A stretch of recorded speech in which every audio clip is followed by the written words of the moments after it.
After a drought of 16 years, our under-19 team was at the World Cup. And as a board, we took it upon ourselves to ensure we don't get such a dry spell again.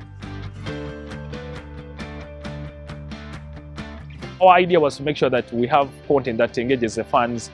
How do people relate with the team? So we told stories of the boys who are going to the World Cup, where they come from, their hometown, their favorite food, their nicknames, who's their favorite idol. Every day on Twitter you find their baby cricket cranes, so it was a good experience, and going to the World Cup, playing with the big teams, it was really fun for us and we learnt a lot. And these are under-19 boys who eventually play for the national team. So you feel that when they start at an early age to be very comfortable with how to communicate on social media, it will help them down the line.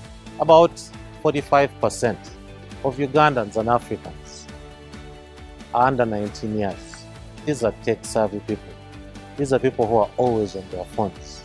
That's the best way you reach out to them to get this information. Then when you get to look at the fourth estate, all the engagements you get to do with them and build the knowledge around it, when you add up all that cocktail, it's the only way you will reach to a larger mass. Because the campaign was entirely on Twitter, so we asked each one of the guys who were on the team, to make sure they open up a Twitter account, which was very good for the players and even the technical team as well. So we held their hands for the first couple of times, but also we assisted them with coming up with a lot of content. What caption should you use? We took a lot of photos for them, so we were able to share with them all these images so that they can also tell their own stories their own way. I think it has generally improved the game, like awareness of the game in the country, just because if you can see how people are turning up for the games now and how they used to, they are totally different. Eventually, when we saw some of the videos coming out of the World Cup, we were very proud of what we had done for them, and clearly they were able to tell stories that are relatable, that can be able to sell them to the global audience. One of the key things that we wanted to achieve with the campaign was to make sure that we connect cricket to all the different sports in Uganda. We had Dennis Onyango, the captain of the Uganda Cranes, then also supporting the campaign on the daily countdown. We had the volleyballers supporting us. One of the rising stars of Ugandan football, Anna Okello from KCC, also was on board. So there were a lot of people who came through, and initially we didn't even reach out to them.